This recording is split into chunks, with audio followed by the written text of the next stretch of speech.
బోల్శెట్టి శ్రీనివాస్ గారు, జనసేన.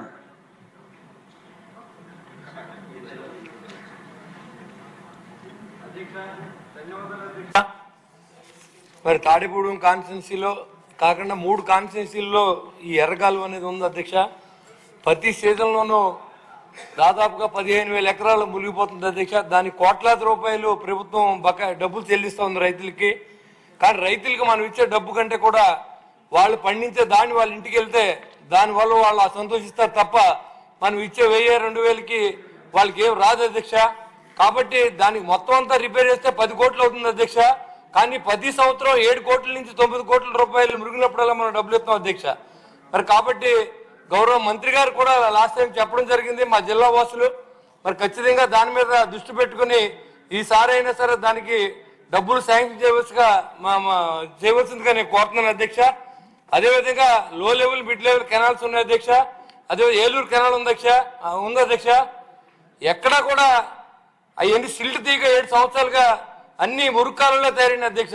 దాంట్లోనే మంచినీళ్ళు తాగుతారు అధ్యక్ష విలేజ్లో. మరి దాని మీద శ్రద్ధ చూపించి కనీసం సిల్ట్ తీయమని కూడా గత సీజన్లో కూడా మనం అడిగాం. దురదృష్టవశాత్తు 7 సంవత్సరాల నుంచి గత ప్రభుత్వం కూడా ₹1 కూడా దానికి ఇవ్వలేదు అధ్యక్ష. మరి ఈ సంవత్సరం మంత్రి గారిని అడిగాం. మరి ఆర్థిక ఇబ్బందుల వల్ల ఇవ్వలేకపోయారు. అయినప్పుడు కూడా చాలా ప్రాజెక్టులు ఆంధ్ర రాష్ట్రంలో కడుతున్నారు. ఆ రోజు మరి పశ్చిమ గోదావరి జిల్లా అంటే ధాన్యాగారం అని ఆయనే చెప్పారు. మరి ఆ రోజు కాటన్ మహా సైడ్ వేసిన కాలువలు తప్ప ఈ రోజు వరకు ఎవరో దాన్ని సరిగా శ్రద్ధ తీసుకోలేదు అధ్యక్ష. కాబట్టి పలు విలేజ్ లో ఉన్న నీళ్ళన్నీ కూడా కాలువలోనే వదులుతారు. టౌన్ లో ఉన్న నీళ్ళన్నీ కూడా ఈ కాలువలోనే వదులుతారు.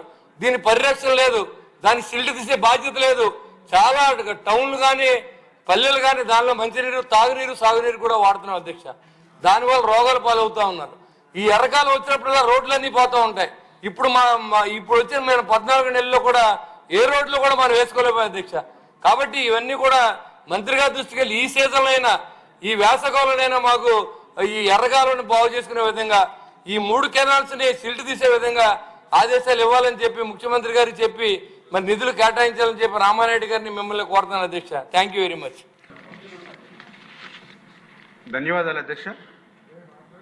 ఏదైతే ఇప్పుడు గౌరవ సభ్యులు నల్లరి కిషోర్ కుమార్ రెడ్డి గారు, అదేవిధంగా జ్యోతుల్ నెహ్రూ గారు, ఆదినారాయణ రెడ్డి గారు, బొలిశెట్టి శ్రీనివాస్ గారు, ప్రశాంత్ రెడ్డి గారు, కొండ్రు మురళి గారు, సోమిరెడ్డి చంద్రమోహన్ రెడ్డి గారు, మరి ఆంజనేయులు గారు, శిరీష గారు, చరితారెడ్డి గారు, ఇట్లా చాలామంది గౌరవ సభ్యులందరూ కూడా ఈ ఇరిగేషన్ శాఖకు సంబంధించినటువంటి గత 5 సంవత్సరాల పాలనల విధ్వంసం సంబంధించి తమ నియోజకవర్గం కానీ రాష్ట్రానికి సంబంధించినటువంటి సమస్యలు, అదేవిధంగా ఈ యొక్క 12-14 నెలల కాలంలోనే ఈ యొక్క ఇరిగేషన్ శాఖకు సంబంధించి చంద్రబాబు నాయుడు గారి యొక్క సూచనల మేరకు జరిగినటువంటి అభివృద్ధిని కూడా ఈరోజు మరి చర్చలుగా మరి మన ముందుకు తీసుకురావడం జరిగింది అధ్యక్ష. ఈ సందర్భంగా మరి మేము ఎప్పుడు కూడా చంద్రబాబు నాయుడు గారి యొక్క ఆలోచనల మేరకు, ఎందుకంటే మేము కూడా ఆయన దగ్గర నుండి చూసినప్పుడు ఆయన నుంచి ఒకటే మేము చూస్తూ ఉన్నాం. ఆయన ఎప్పుడు కూడా ఒకటే ఆలోచన, జలం ఉంటేనే జనం ఉంటారు, జలం ఉంటేనే ప్రగతి ఉంటుంది, జలం ఉంటేనే ఉనికి ఉంటుంది అనేటువంటి ఆలోచన ఇప్పుడు కూడా మరి చంద్రబాబు నాయుడు గారిది. ఎందుకంటే మనం కూడా చూసాం, ఏ దేశ చరిత్ర చూసినా, ఏ ప్రపంచంలో ఏ చరిత్ర చూసినా కూడా పల్లెల నుండి పట్టణాల వరకు కూడా మహానగరాల వరకు కూడా చూస్తే నదుల యొక్క వనరులను ఉపయోగించుకునే నదీ పరివాహక ప్రాంతాల్లోనే నాగరికతలు అభివృద్ధి చెందినటువంటి పరిస్థితి మనందరం కూడా చూసాం అధ్యక్ష. అటువంటి స్థితిలో మన ఆంధ్రప్రదేశ్ అంటే ఈరోజు విభజిత ఆంధ్రప్రదేశ్ కావచ్చు, గతంలో ఉమ్మడి ఆంధ్రప్రదేశ్ కావచ్చు, 100% వ్యవసాయం మీద ఆధారపడినటువంటి రాష్ట్రం అధ్యక్ష ఆంధ్రప్రదేశ్. అటువంటి వ్యవసాయానికి ఒక ఆయువు పట్టు, ఒక ఆధారం జలవనరుల శాఖ అనే విషయాన్ని మరి చంద్రబాబు నాయుడు గారు మరి ఆ రోజు గుర్తించి ఆ యొక్క జలవనరులతోటే ఆ జలవనరుల్ని సద్వినియోగం చేసుకుంటేనే రాష్ట్రంలో ఒక సిరి సంపద ఉంటుంది, రాష్ట్రాన్ని ఒక కరువు రహిత రాష్ట్రంగా మార్చొచ్చు అనేటువంటి ఆలోచనతోటే మరి చంద్రబాబు నాయుడు గారి యొక్క పనిచేసేటువంటి విధానం ఏదైతే ఉందో. ఎందుకంటే మనం చూసాం ఆ రోజు ఏదైతే ఉమ్మడి ఆంధ్రప్రదేశ్ రాష్ట్రం కానీ అదేవిధంగా విభజిత ఆంధ్రప్రదేశ్ రాష్ట్రం కానీ ఒకసారి చరిత్ర కనుక తిరిగి చూసినట్లయితే తెలుగుదేశం పార్టీ ఆవిర్భవించిన తర్వాత, తెలుగుదేశం పార్టీ ఆవిర్భించక ముందు రాష్ట్ర జలవనరులు ఏ రకంగా ఉన్నాయనేటువంటి విషయం మనకు స్పష్టంగా అర్థమయ్యేటువంటి పరిస్థితి అధ్యక్ష. ఎందుకంటే మీ అందరికీ తెలుసు, ఆ రోజు మరి అన్న ఎన్టీ రామారావు గారు తెలుగుదేశం పార్టీ పెట్టక ముందు ఆంధ్రప్రదేశ్ రాష్ట్రంలో వ్యవసాయం అంతా కూడా చూస్తే నదుల పరిసర ఏదైతే అనుబంధమైనటువంటి డెల్టాలు, కాలువలు, వాగులు, వంకలు, వర్షాధార చెరువుల చెంతనే ఆ రోజు వ్యవసాయం ఉన్నటువంటి పరిస్థితి అధ్యక్ష.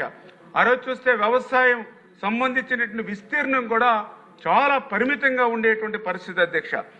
అదేవిధంగా రాష్ట్రంలో అత్యధిక విస్తీర్ణం కలిగినటువంటి మెట్ట ప్రాంతాలు ఏవైతే ఉన్నాయో ఆ మెట్ట ప్రాంతాలంతా కూడా పూర్తిగా వర్షాధారంతో సాగేటువంటి పరిస్థితి ఉండేది అధ్యక్ష.